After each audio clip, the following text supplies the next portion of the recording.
इसमें इस क्वेश्चन में सिर्फ क्या चाहिए था छोटा सा कि इसने कह रहा है कि जब उसने रियलाइज़ कर लिया, इसका मतलब कि जब उसने पूरे ड्रैगन फ्रूट्स खरीदे थे, मान लीजिए उसने 10 ड्रैगन फ्रूट खरीदे थे 10 रुपये के हिसाब से, तो उसने ये रियलाइज़ कर लिया कि सिर्फ 4 बेचने से उसको 100 रुपये प्राप्त हो जा रहे हैं। मतलब उसने ऑटोमेटिकली सिर्फ 4 बेच के ही कॉस्ट प्राइस के बराबर उसने पैसे जुटा लिए हैं। यानी अगर 10 उसने ड्रैगन फ्रूट खरीदे हैं 100 रुपये में, यानी कि एक 10 रुपये का था, तो सिर्फ 4 बेच के यानी कि उसने सिर्फ 40 रुपये खर्चा करा है एज अ कॉस्ट प्राइस, पर उसने गैदर कितने कर लिए हैं 100 रुपये। इस क्वेश्चन में बस कैच वही था।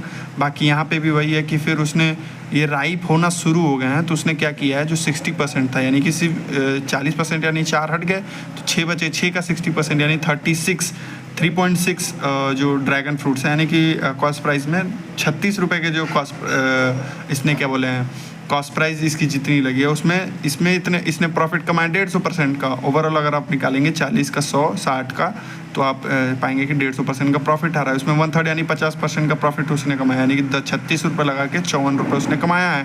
तो ये पूछ रहा है कि ओवरऑल कितना प्रॉफिट होगा, तो उसने टोटल प्रॉफिट कमाया 100 और 154, यानी कि आप उन दोनों को ऐड कर लेंगे तो 154 उसने सेलिंग प्राइस करके पूरे गैदर्ड किए पैसे और 100 रुपये उसने लगाया था, यानी 54% का प्रॉफिट है। यही इस क्वेश्चन का आंसर है। Thank you so much.